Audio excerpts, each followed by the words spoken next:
이쯤 되면은 걱정이 됩니다. 그동안에 너무 많이 올랐는데 이게 어디까지 떨어질 건가에 대한 고민이 되기도 하고요. 그리고 또 한편으로 보면 요 몇 달 전에 이렇게 좀 떨어졌다가 다시 반등을 했잖아요. 심지어 천 깼다가 다시 올라오면서 다시 위로 안착을 했었다가 조금 다시 내려오는 모습인데 다시 올라가는 거 아니야? 라는 또 낙관적인 그런 희망도 좀 마음 한켠에선 들게 되고, 앞으로 이 지수가 어디까지 떨어질 것 같으세요? 아니면 다시 반등을 할 것 같다면은 뭐 어떤 이유로 올라갈 것 같다, 뭐 그런 의견이 있으신가요? 지금 제가 드는 생각은 그냥 좀 그동안 하지 않았던 얘기를 살짝 섞어서 이야기 드려볼게요. 우리 시장이 질병 사태부터 지금까지 어떻게 성장해 왔는지를 한번 돌아보면은 그 속에 답이 있지 않을까라고 생각은 들거든요. 네, 여기죠. 질병 사태는. 네. 여기서 여기까지 어떻게 상승을 해 왔는가를 한번 생각해보면 그 안에 답이 있다라고 생각을 하는데, 무슨 말이냐면은 시장이 이렇게 성장하는 동안에 그냥 되게 단순하게 쉽게 한번 풀어나가 볼게요. 주식시장은 실제로 우리나라의 내수 또는 국제적인 글로벌 경쟁, 이런 경제력, 이런 경기를 선반영한다라고 보시면 되거든요. 갑자기 어려운 얘기처럼 들릴 수도 있는데, 쉽게 생각하게 되면 주식시장이 뭐냐? 기업들의 집합소잖아요. 각각의 기업들이 구성원을 이루면서 시장을 만든 거잖아요. 그 기업에 투자를 해 말어를 하는 거고, 근본적으로는 그 본질적인 대상은 기업의 가치가 될 거잖아요. 그래서 가치 투자도 있는 거고, 하지만 그 가치가 시장에 반영되는 것은 선반영되고 정직하게 가치값에 회계학적으로 접근한 그 값에 되게 정직하게 반응을 하는 게 아니라 수요나 공급의 원칙에 따라서 왜곡되기도 하고 변질되기도 하고 거품이 끼기도 하고 뭐 이런 형태를 통해서 시장이라는 게 만들어지거든요.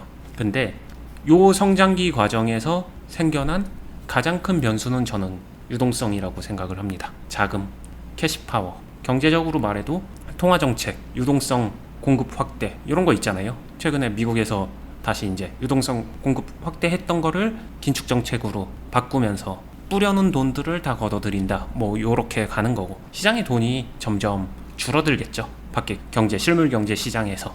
주식시장에서는 반영될 수밖에 없는 구조고요. 정직하게 정비례하게 반영되지 않을 뿐이지 각각의 왜곡된 파동을 통해서 반영이 되겠지만 어찌됐든 반영은 될 거다. 근데 우리의 주식시장은 유동성을 통해서 성장했다. 이 유동성의 대다수의 자금의 출처는 어딘가 라고 보게 되면 개인이거든요. 동학개미 운동이라고 불릴 정도의 개인의 자금력. 근데 또 생각해볼 건 개인의 자금력은 어디서 나왔는데 라고 하게 되면은 비투라는 말이 있을 정도로 풀 대출을 통해서 뭔가 행위한 게 되게 많아요. 근데 이러한 현상이 현재의 정책하고는 정확하게 충돌합니다. 그 마차름의 시작이 시작됐다 정도는 판단은 돼요. 마차름이 뭐냐면은 일단 미국에서 실물 경제가 뒷받침되면서 성장해 줬거든요. 질병 시대에도 되게 많은 변화와 성장과, 과거랑 비교하게 되면 그 규모에서 그 정도 성장을 이뤄낸 게 쉽지 않죠. 그럴 정도로 실질적인 성장을 갖췄어요. 근데 상대적으로 우리나라는 어땠을까를 놓고 보게 되면 많이 부족했죠. 부족하지만 근데 투자 자금 유동성은 확대됐습니다. 실물이 그만큼 따라가지는 못했어요. 근데 미국에서 이제 돈을 쥐니까 우리나라에서는, 한국에서는 어떻게 해야 될까라고 하게 되면 분명히 눈치를 볼 겁니다. 눈치를 안 볼 수가 없어요. 지금 같은 시대는 글로벌 시대이기 때문에 다 연결되어 있어서 우리가 마이웨이 스타일로 딱 고집하게 되면은 금융 경쟁력에서 현저하게 뒤처지기 때문에 미국이 무언가 조치를 취하게 되면 우리나라는 거의 따라간다고 보시면 돼요. 현재까지도 많이 따라왔고, 과거에는 일본을 따라하기도 했는데 지금은 다이렉트로 미국을 더 많이 따라하는 트렌드는 있다, 요 정도로 봐주시면 되고요. 그러다 보면 우리나라도 손 안 댈 수는 없을 거예요. 근데 여기에 손대게 되면은 당장에 우리 시장에서 유동성, 뿌리, 개인들의 투자금이 줄어들겠죠, 당연히. 그리고 그 전에 확대해둔 개인들의 자금도 실제로 이러한 성장기와 함께 어떨까요? 지금 내 계좌에 현금 빵빵 하신 분 손들어 보세요 라고 하게 되면은 몇 안 될 거예요. 지금 주식 투자 처음 시작하거나 갓 시작하거나 이런 분들 제외하고는 상당 부분은 이미 현금을 소진한 상태일 거예요. 무언가 종목으로 보유하고 있을 확률이 굉장히 높습니다. 그렇게 되면 시장에 새로운 자금이 유입이 될 것인가 라고 보게 되면 미지수죠. 근데 긴축정책을 통해서 자금이 빠져나간다라고 하게 되면 금리가 오른다 아니면은 대출을 줄인다. 대출 실제로 줄이는 정책은 되게 많이 이야기 나오고 있죠. 그러면서 이런 게 줄어들고 신용대출을 받았던 거 연장이 안 돼서 상환을 해야 되고 어떤 돈을 마련해서 이제 은행에다 다시 돈을 갚아나가는 현상이 생기게 되면은 어디에서 손을 먼저 댈까라고 하게 되면 주식시장이 1번입니다 까지는 아닐지라도 주식시장이 빠지지는 못할 거예요. 왜냐면 개인들의 자금, 킵해둔 곳이 급여, 은행, 주식계좌, 기타 등등 다른 부동산? 가능은 하겠지만 부동산은 이거를 청산을 시키는 데 좀 오래 걸리잖아요. 그러다 보니까 조금은 더 유동성 확보를 쉽게 할 수 있는 곳은 주식시장. 팔고 나서 이틀 뒤면은 돈 되니까 손해나고도 팔어, 손해나고는 안 팔어. 요 고민의 시간만 존재하겠죠. 결론은 시장에서 자금이 좀 빠져나갈 건데, 근데 이 빠져나가는 게 시장 조성자들, 기관이나 외국인들은 이미 진작부터 총알 확보를 되게 많이 하는 움직임을 보였죠. 그거를 개인이 받쳐준 형태로 이렇게 지속 상승을 한 거고, 그리고 중간중간에 정말 건전한 조정이 있었어도 될 법한 상황에서 그거를 무시하고 탱크처럼 밀어붙였단 말이에요. 이 후폭풍이 얼마나 될까라고 하게 되면, 저는 만약에 그게 도미노 현상까지 나온다라고 하게 되면은 좀 많이 심하게 올 수 있겠다라고 생각은 합니다. 안 왔으면 좋겠고요. 지금 말씀하신 거에서 중간중간 좀 생각해 볼 것들이 있고 짚어볼 만한 게 있는데, 일단 궁금한 걸 좀 질문을 더 해보면, 탱크처럼 밀고 갔다라고 하시지만 보면은 뭐 이런 때 이렇게 조정은 있었잖아요. 여기도 있고, 어떻게 보면 지금도 그런 거일 수 있고, 여기도 그런 거일 수 있고, 여기도 그런 거일 수 있고, 이런 건 조정이라고 칠 수도 없나요? 아까 말씀하신 건전한 조정이 있었으면 좋겠다라고 하셨는데, 이거 건전한 거 아닌가요? 약합니다. 너무 약해요. 왜 약해요, 이게? 치킨 한 10마리 먹으면서 야채 한 접시 먹는 그런 느낌이죠. 상대적으로. 그냥 되게 단순하게 얘기하게 되면은 상승이 어느 정도 회전을 해줘야 되는데, 이게 너무 그냥 표면적 상으로도 너무 작잖아요. 다르게 얘기하게 되면 건전한 조정이라고 하게 되면은 뭐 진짜 뭐 이런 식으로 간다라든가, 아니면은 여기서 좀 길게 충분히 소화를 시키고 다시 조금 먹고, 충분히 소화를 시키고 다시 조금 먹고, 이런 식으로 간다든가. 이것도 아니면은 여기서 그냥 하락 충분히 나오고 다시 조금 올랐다가 하락 나왔다가 조금 올랐다가 하락 나왔다가, 뭐 이런 식으로 상대적으로 앞을 상승이라고 보고 뒤를 하락이라고 놓고 보게 되면은 이 상승과 하락이 어느 정도 좀 적당히 섞여 있어야 되는데, 그리고 제가 느낄 때는 시장을 전반적으로 놓고 보게 되면은 횡보 또는 하락이 시장 전체에서 한 70%는 돼요. 보통 상승이 상대적으로 더 적어요, 일반적으로. 근데 여기는 단순히 놓고 보게 되면 거의 한 9대1, 8대2 아닌가요? 자, 그러면 되게 무서워질 수도 있을 것 같은데, 지금까지 쉽게 말해서 이렇게 계속 올라왔기 때문에 그럼 앞으로 이렇게도 될 수 있다는 얘기잖아요. 뭐 물론 이러다가 뭐 이럴 수도 있겠지만 이럴 수도 있다는 얘기잖아요. 그러면은 지금 여기 보여지는 차트상에서 한 600선까지, 여기까지도 이렇게, 뭐 이거는 여지 뭐 그 팬데믹 때문에 어쩔 수 없었다고 쳐도 여기 정도까지도 이렇게 쭉 빠질 수도 있다는 거를 말씀하시는 것 같으니까 좀 약간 비관론자시네요. 아니요, 이 가능성을 배제할 수는 없다. 가능성은 열어둬야 된다. 이렇게 간다가 아니라 좀 예민할 수 있는 영역이니까 정확하게 의사 표현을 하겠습니다. 이 가능성을 배제할 수는 없다. 이 가능성이 생긴다면은 줄 도미노 현상이 나오는 거다. 줄 도미노 현상이. 네, 하락이 공포를 만들고 또 다른 하락을 불러오고, 지금 팔지 않으면은 안 돼 하면서 줄 도미노 현상. 이건 멀리 가지 않아도 돼요. 금융위기 때 보시면 됩니다. 근데 그거는 이제 말 그대로 우리나라만 그렇게 줄 도미노는 안 되겠네요. 이게 이제 글로벌하게 그런 상황이 나오면은 우리나라도 따라가겠지만, 뭐 우리나라만 혼자 막 저렇게 떨어지는 거는 그것도 좀 어색하겠네요. 가능성이 상대적으로 적죠. 근데 우리나라만 될 수도 있긴 하죠. 가능성은. 왜냐면 우리나라 시장은 우리나라만의 고유한 영역이 있는 건데, 이 안에서 이 상승 거품을 이끈 원동력이 뭔데라고 하게 되면 개인 자금력이거든요. 이 개인 자금력이 만약에 진짜로 줄도미노 현상이 의도치 않게 발생했다면, 이게 자연적으로는 발생은 안 할 거예요. 뭔가 도화선에 불이 딱 붙는 무언가가 필요는 합니다. 근데 그게 진짜 나와서 그런 현상이 터진다면은 그거를 누가 막아줄까요? 라고 하게 되면은, 그걸 막는 거는 이제 기관이나 외국인들이 저점 매수를 어떤 식으로 들어오냐에 따라서 거기서 브레이크가 걸리겠죠. 하지만 엎친 데 덮친 격으로 더 기다리면 그래 빠질 거 아예 이 상황을 역으로 이용한다라고 생각해 보세요. 빠질 거 더 빠져버려라 라고 하게 되면 브레이크 위에서 제동 안 걸릴 확률도 저는 열어둬야 된다고 생각해요. 이렇게 될 거다가 아닙니다. 절대로. 이 상황까지 염두에 둔 상태에서 윗 상황을 잡아야 된다라고 생각을 합니다. 자, 그럼 이제 이렇게 얘기를 들으면 저희는 항상 이런 생각을 하죠. 아, 뭐 그렇게 어려워. 그냥 그래, 여기서 더 올라갈 수도 있다는 얘기 같은데 그거보다 이제 떨어질 가능성도 있다고 하니 이쯤에서 멈추자.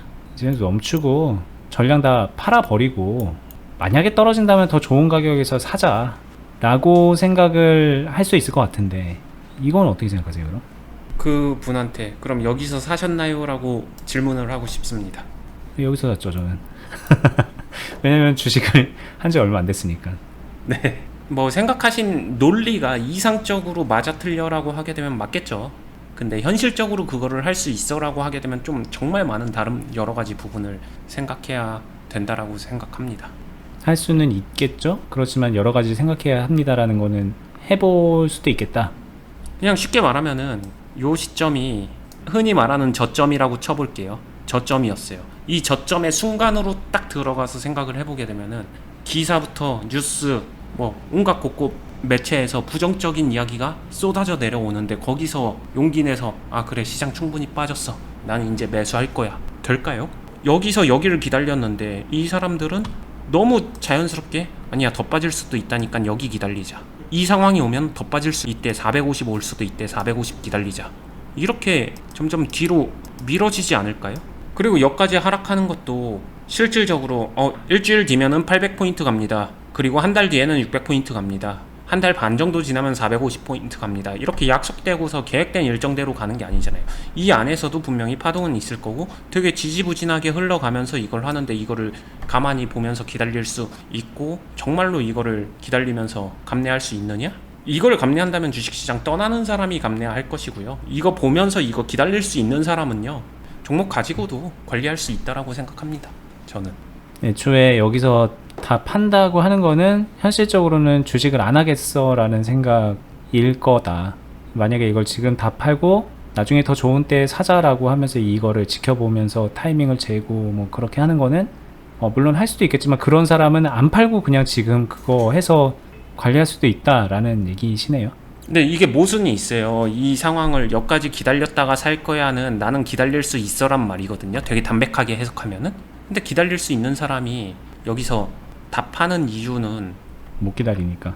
네, 결국에는 그게 충돌되는 겁니다. 아니다, 자신은 여기서 다 팔고 더 유리하게 사기 위해서 이 행동을 하는 거지 못 기다려서가 아니다 라고 분명히 반박할 거는 저도 알아요.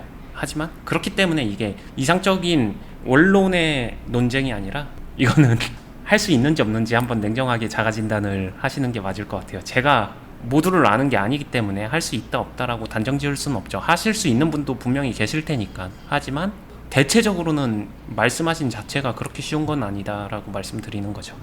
그러면은 지금 어떻게 해야 될까요? 뭔가 좀 힌트를 줄 수는 없나요? 지금 현재 지금 이 시점인데 다 팔지 않고 그냥 뭔가 하던 대로 한다 그러면 뭐 그런 팁 같은 건 줄 수 없나요? 예를 들면은 950 정도까지 이 정도까지 이렇게 오는 동안에 뭐 가만히 있고 여기 내려가면 이때부터 뭐 조금씩 뭐 빌드업을 하라던가 아니면은 뭐 더 내려갈 때 여기까지 뭐 우리는 그냥 아무것도 안 하고 기다리는 게 좋을 거다라는 그런 얘기라도 해주실 수 있는 그런 게 없나요? 앞으로 전략을 세우는데 또 참고할 만한? 제가 최대한 한번 얘기를 해볼까요? 생각하시는 도움이 될지는 잘은 모르겠지만 요 정도까지 하락하는 것도 생각을 해놔야 됩니다.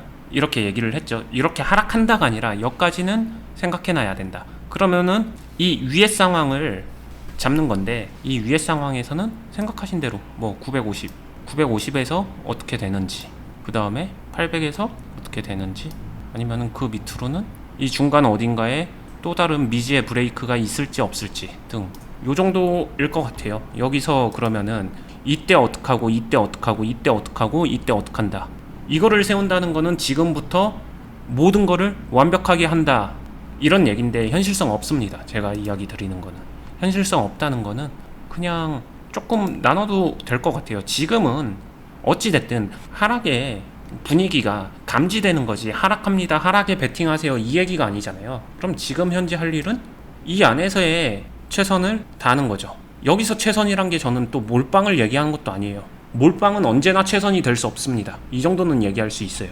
이 안에서 최선을 다했지만 주가가 이 안에서 흘러간다라고 하게 되면 최선을 다한 게 결과까지 만들어내기 때문에 큰 문제 없겠죠. 근데 최선을 다한다고 다 했는데 얘가 떨어졌어, 다운그레이드가 됐다, 레벨 다운이 됐다, 이렇게 되게 되면은 첫 번째, 여기서 점프해서 하락하지는 않을 거잖아요. 이 안에서도 어떠한 형태로 흘러가다가 레벨 다운이 될 겁니다. 여기서 최선을 다했다라고 하게 되면 하락 흐름에 맞춰서 뭔가 행동은 한 상태로 추가 하락을 맞이할 거예요. 그러면은 하락을 맞이했었을 때 다시 봐야죠. 내 계좌, 내 종목들 비중이 과해, 과하지 않아, 과해, 과하지 않아. 그러면은 레벨 다운이 된 이후에 파동적으로 설명하게 되면은 이 초창기 부분에 분명히 아둥바둥하는 이런 뭔가 힘겨루기 파동이 존재는 합니다. 그 시점이 기술적으로 이야기하게 되면은 그나마 리밸런싱 매도를 추가로 해볼 수 있는 시점. 놓칠 수도 있어요. 안 나올 수도 있고. 하지만 대체적으로 나올 수 있기 때문에 그때 재정비할 거 있으면 재정비를 해두고, 내줘야 될 거 있으면 내주면서, 손절하라는 의미도 아니고요. 그냥 딱 할 만큼만 해나가면서 그 다음 또 봐야죠. 보면서 그 다음에는 이 안에서 다시 최선을 다합니다. 최선을 다하다 보게 되면은 레벨 다운을 한번 맞고 나서 초창기에는 리밸런싱을 완전히 배제할 수는 없을 거예요. 하지만 그 행위를 하다 보게 되면은 중심을 끌어올 것이고, 다시 행동을 하다 보면은 여기서 해결이 될 수도 있어요. 해결 못할 수도 있습니다. 근데 얘가 또 하락했다, 반복이에요. 여기서 최선을 다했잖아요. 끌어내릴 만큼 끌어내렸겠죠. 하지만 해결은 안 됐다라는 거는 아직은 안 잡혔다라는 거고, 그런 상황에서 레벨 다운을 또 맞았다는 거는 그냥 쉽게 말하게 되면은 물린 이격이 크다. 좀 되게 기초적인 단어로는 평가율 괴리가 커졌다, 움팡지게 물렸다, 뭐 기타 등등의 상황이 계좌에 보여질 거예요. 하지만 이때 중요한 거는 뭐 마이너스 30% 물렸다, 이게 중요한 게 아니라 비중인 것 같아요. 결국에는 내가 무언가를 관리를 하려면은 비중, 즉 계좌 안에 돈이 고갈됐어 고갈되지 않았어가 훨씬 더 중요하거든요. 계좌 잠식됐어 잠식되지 않았어가. 여기서 만약에 그냥 일관된 물타기를 하게 되면요, 레벨 다운 한 번 정도 맞게 되면은 거의 종목 잠식 오고요. 그 다음에 2번 정도 맞게 되면은 거의 대부분은 계좌 잠식까지 온다라고 생각이 드는데, 여기서 중요한 거는 비중을 계속 관리하면서 계좌 잠식을 안 만든다. 그 다음에 여기까지도 동일하게 컨트롤 할 것이고, 여기서 힘들지만 시간이 좀 더 걸리겠죠. 만들어 나가게 되면 중심점은 잡힙니다. 잡히고 해결하게 되면은 그럼 자연스럽게 내 계좌에서 현금이, 종목이 중심이 다시 잡히고 해결이 된다라는 말은 내 계좌에서는 다시금 현금이 확대되는 시기예요. 근데 시장은 충분히 빠졌단 말이에요. 그리고 여기서 시장이 어떠한 형태로든 간에 다시 새로운 파동을 어떠한 형태로든 간에 만들어줍니다. 근데 기가 막히게 내 현금은 이 비슷한 시점에 풀립니다. 그러면은 아까 말했던 여기서 기다렸다가 시장 다시 좋아질 때 다시 투자해야지 와 큰 틀에서 뭐가 다를까요? 저는 이렇게 생각하거든요. 자, 그리고 뭐가 다를까요가 아니라 이게 더 낫죠. 그러니까 지금 여러분들이 이거 보면서 아니 왜 이렇게 힘든 거를 하지? 그냥 팔아서 여기서 사면 되잖아 라고 생각하는데, 그게 왜 현실성이 없는지 아까 이미 말을 했고요. 그리고 이게 미래를 정해놓고 가면 그게 너무 당연한 결과죠. 여기서 팔고 여기서 사는 게 맞죠. 근데 미래는 정해져 있지 않잖아요. 최악의 경우를 말씀하시는 거예요. 최악의 여기까지 떨어지는 거. 그래도 더 떨어질 수도 있겠죠. 근데 그런 상황에서까지도 대응을 할 수 있다라는 걸 말씀드리는 거고, 실제 상황은 뭐 이렇게 가다가 올라갈 수도 있는 거고, 여기서 갔다가 올라갔다 내려갔다 올라갔다 이런 것들을 반복할 수도 있는 거고, 여러 가지 상황이 만들어지는데 그 상황에서 포지션 관리가 되고, 그러면서 종목이 마무리가 되고 수익을 만들어내고 계좌를 굴러가고 현금 마련도 되고, 이렇게 주식을 계속 해나갈 수 있다는 거를 보여드리려고 지금 하나의 그 최악의 상황 하나를 가정해서 시뮬레이션을 해주신 건데, 네, 그 윗상황은 다 잡으니까요. 그렇죠. 이게 그리고 뭐 이러다가 더 올라갈 수도 있는 거고, 그 상황은 어떻게 바뀔지 몰라요. 근데 그 상황을 모두 잡는다. 그리고 내가 잡을 수 없는 상황도 리스크를 최소화시킬 수 있다. 뭐 이런 정도로 이해를 하시는 게 맞을 것 같아요. 네, 그래서 요새 제가 자주 하는 말인데, 저점을 잡는 게 아니라 저점은 지나가는 겁니다. 이 얘기를 꼭 해드리고 싶어요. 네. 자, 제가 이제 그 주식 초보자 입장에서 처음에 질문을 했죠. 원희님, 이거 지금 상황이 안 좋은데 주가 어디까지 떨어지는 거죠? 뭐 지수 어디까지 가는 거죠? 이런 질문을 했었는데, 그게 이게 진짜 말 그대로 우문 현답인 것 같아요. 오늘의 영상이 보시면서 아 그래 주가 몇 가지 간다는 거야 도대체 왜 답을 안 알려줘 이렇게 본다면 진짜 그거는 영상을 한 3번 정도 다시 보시라고 좀 진짜 진심을 다해서 추천을 드려보고 싶고요. 좀 생각의 방향이 좀 바뀌어야 돼요. 아, 나는 왜 이렇게 답답해? 난 답답한데 왜 시원하게 사이다처럼 설명을 안 해줘? 이렇게 할 문제가 아니라 이 과정 자체가 안 답답해지게끔 본인을 바꿔 나가야 되는 게 아닌가. 그래야 진짜 주식으로 롱런하고 업그레이드를 해 나갈 수 있는 게 아닌가라는 생각을 다시 한번 해보게 된 시간이었던 것 같아요. 궁금하셨던 분들 지금 뭐 막 되게 걱정 많이 하실 거예요. 1000 깨졌어. 드디어 1000 깨졌어. 뭐 코스피 같은 경우에는 뭐 3000 깨지겠죠. 이러다가 만약에 코스피 3000 깨지면 드디어 또 3000 또 깨졌어. 막 그러면서 이제 막 끝없는 공포심에 사로잡히게 될 수도 있는데 그러면서 손실이 딸려오는 거잖아요. 그렇지 않게 주식을 할 수 있다라는 거를 진심으로 말씀을 드리는 거고 저희 영상들 오늘 거 말고도 과거의 것들 많이 보시면서 이 생각의 방향을 좀 따라잡아 보시기를 권장드려 봅니다. 그리고 저희 클럽은 여기서부터 됐던 거거든요. 여기서 하락해서 이런 과정들을 다 겪어왔어요. 또 뭐 이런 게 올 수도 있죠. 또 올라갈 수 있겠죠. 근데 이제 그 과정에서 나는 계속 성장해 나간다. 내 주식 자산은 계속 불려 나간다라는 게 핵심인 것 같거든요. 그 도움을 직접적으로 실전에서 드리고 있으니까 정말 깊이 있게 배워보고 싶다라는 생각이 드시는 분들은 바로 오셔서 해보시는 거를 좀 추천드려 볼게요. 저희 클럽은 영상 하단부에 링크를 타고 들어가면은 있고요. 네이버에서 이렇게 주식 비더 공유 카페로 검색을 해서 찾아 들어오실 수 있습니다. 맨 위에 있고요. 이 카페에 회원 가입하시면은 주주회원 투자클럽 공지 보러 가기를 통해서 여기서 어떤 클럽인지 저희가 영상으로도 만들어 놓은 거 있으니까 이거 한번 쫙 보시고요. 해보고 싶다 생각이 드시면 여기 아랫부분에 가입 신청서 작성하기가 있어요. 이거 통해서 가입하실 수 있습니다. 영상 하단부 설명란 혹은 네이버에서 검색해서 들어오시면 돼요. 저희는 다음에 더 유익하고 좋은 영상으로 찾아뵐 테니까요. 저희 채널도 구독 알람 해두시고요. 다음에 뵙겠습니다. 감사합니다. 감사합니다.